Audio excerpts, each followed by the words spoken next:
Hello guys welcome to digital Nepal. म अजय कुमार आज फेरि पनि तपाईको लागि लिएर आएको छु एउटा नयाँ भिडियो।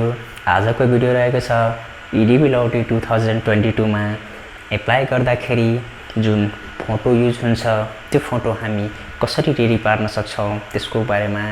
सो गाइज आजको यस भिडियोमा हामी फोटोको बारेमा डिटेलमा जान्ने छौं। सो भिडियोलाई स्किप नगरिकन अन्तिमसम्म हेर्दिनु होला र तपाई यदि हाम्रो च्यानलमा नयाँ हुनुहुन्छ भने सब्स्क्राइब गर्नुस् हाम्रो यस च्यानललाई र बेल आइकनलाई प्रेस गर्न नभुल्नु होला ताकि हामीले अपलोड गरेको भिडियोको इन्फर्मेसन सबभन्दा पहिले तपाई कहाँ पुगोस्। सो गाइज EDV Lottery 2022 मा एप्लाई गर्नको लागि तपाईलाई 600x600 पिक्सलमा फोटो चाहिन्छ र ब्याकग्राउन्ड तपाईको व्हाइट र स्याडो अथवा छाया नपरेका चिटिक्क परेका फोटो आवश्यक पर्दछ। सो गाइज त्यस्ता फोटो हामी कसरी रेडी पार्न सक्छौं छिटो भन्दा छिटो जस्ट 5 मिनेटमा हामी फोटो रेडी पार्न सक्छौं। कसरी गर्ने यो हामी तपाईलाई सिकाउने छौं आफ्नो कम्प्युटर स्क्रिनमा गएर। सो गाइस जाउँ अब आफ्नो कम्प्युटर अब आइसकेको छौं हामी आफ्नो कम्प्युटर स्क्रिनमा। कम्प्युटर स्क्रिन आइसकेपछि सबभन्दा पहिले तपाई आफ्नो फोटोशप ओपन गर्नुस्। फोटोशप ओपन गरिसकेपछि त्यसपछि तपाईको आफ्नो जुन फोटो खिच्नु भएको छ त्यो फोटोलाई ओपन गर्नुपर्ने हुन्छ। सो गाइस फोटो तपाईको कम्प्युटरमा जहाँ छ त्यहाँबाट तपाई आफ्नो फोटोलाई ओपन गर्नुस्। फोटो ओपन गर्नले तपाई यहाँ फाइल मेनुमा गएर ओपन जुन छ यहाँबाट ओपन गर्न सक्नुहुन्छ अथवा Ctrl+O जुन सर्टकट छ त्यो युज गर्नुस् अथवा डबल क्लिक गरेर पनि तपाई ओपन गर्न सक्नुहुन्छ। सो गाइस यहाँ अब हामी आफ्नो फोटो सिलेक्टेड छ। यहाँ तपाई फोटो हेर्न सक्नुहुनेछ। फोटोमा स्याडो रहेको छ र फोटो तपाईको नमिलेको छ, साइज पनि यसको मिलेको छैन। सो गाइस यो फोटोलाई हामी DV को लागि रेडी गर्छौं। तपाईले अब स्टेप बाइ स्टेप सबभन्दा पहिले पेन टुल लिनुस् र पेन टुलबाट तपाई फोटोलाई कट गर्नुस्। पेन टुलबाट कसरी कट गर्ने अब यहाँ क्लिक गर्नुस् अनि एडजस्ट गर्नुस्। जुन अनुसारको छ तपाईको पेन टुल युज गरेर तपाई आफ्नो फोटोलाई क्रप गर्नुस्। फोटो फटाफट हामी अब क्रप गर्छौं। यहाँ फास्ट फरवर्डिङ छ यहाँ भिडियो। अब आफ्नो सबै मिलाएर तपाई कट गर्नुस्।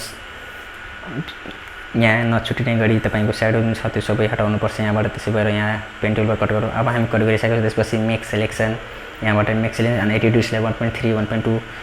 सो गाइज अब यहाँ हामी Ctrl+ डिलिट प्रेस गरेर ब्याकग्राउन्डलाई इरेज गर्छौं। ब्याकग्राउन्ड इरेज गरिसकेपछि अब तपाईको जुन लेयर 1 छ हाम्रो लेयर 1 मा क्लिक गरेर हामी यहाँ ब्राइटनेस यहाँ जुन ब्याकग्राउन्ड अलि ब्राइटनेस बढी छ सो ब्राइटनेस कम गर्छ। त्यसपछि तपाईको Ctrl+M थिचेर हामी लाइटलाई हल्का इन्क्रिज गर्छौं। त्यसपछि तपाईको Ctrl+Alt+L मा लेभल मिलाउँछौं हामी फोटोको।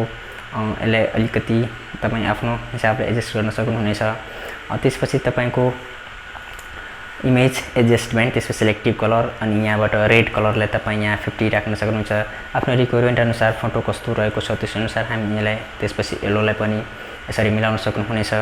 अब त्यसपछि तपाई हल्का ब्रश मार्न सक्नुहुन्छ। जहाँ ब्ल्याक छ त्यहाँ तपाई ब्रश टुल युज गर्न सक्नुहुनेछ। यहाँबाट तपाई ब्रश टुल युज गरेर तपाई मिलाउन सक्नुहुनेछ। जहाँ तपाईलाई लाग्छ यहाँ ब्रश गर्नुपर्ने त्यहाँ। त्यसपछि बर्न टुल लिएर तपाई आँखामा र आइब्रो जुन छ त्यहाँ हल्का ब्ल्याक हान्न सक्नुहुन्छ। त्यसपछि एडजस्टमेन्टमा गएर ब्राइटनेस कन्ट्रास्ट अनि कन्ट्रास्टलाई तपाई 5 4 जुन तपाईको फोटो रिक्वायरमेन्ट के छ त्यो हिसाबले आफ्नो राख्न सक्नुहुनेछ। अब यहाँ हाम्रो फोटो लगभग रेडी भइसकेको छ। अब यसलाई तपाईलाई क्रप गर्नुपर्ने हुनेछ। त्यो भन्दा पहिले हामीले लेयरलाई मर्ज गरौँ। लेयर मर्ज यहाँ जुन भइसकेको छ त्यसपछि तपाईको अब हामी 600x600 पिक्सल जुन साइज रहेको छ हाम्रो त्यसमा हामी फोटोलाई क्रप गर्छौं।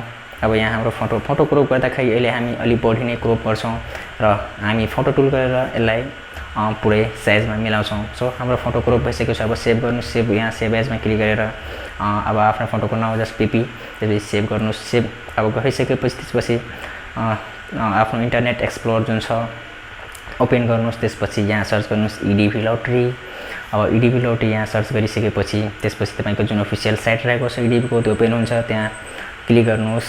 क्लिक गरिसकेपछि त्यसपछि फोटो एक्जाम्पल अनि फोटो एक्जाम्पल त्यसपछि एकछिन यहाँ टाइम लाग्छ। त्यसपछि तपाईको फोटो एक्जाम्पल ओपन हुन्छ। यहाँ हाम्रो ओपन भइसकेको छ। त्यसपछि फोटो टुल अब फोटो टुल ओपन भएपछि त्यहाँ चुज फोटो आफ्नो जुन फोटो छ त्यसलाई सिलेक्ट गर्नुस्। अहिले हामी जुन क्रप गरेका छौं 600x600 पिक्सलमा छ फोटो हामी सिलेक्ट गर्ने। त्यसपछि अब यहाँ टुलमा हामी आफ्नो फोटोलाई जुन हिसाबले यहाँ दिएको छ त्यसमा हामी जुम गरेर मिलाउन सक्छौँ आफ्नो हिसाबले। त्यसपछि सबै मिलिसकेपछि यहाँ तल जुन क्रप फोटोको अप्सन छ यहाँ हामी क्लिक गर्छौँ। अब हाम्रो फोटो क्रप भइसकेको छ। त्यसपछि यहाँ सेभको जुन अप्सन छ त्यहाँ सेभ गरेर हामी सेभ गर्न सक्छौँ।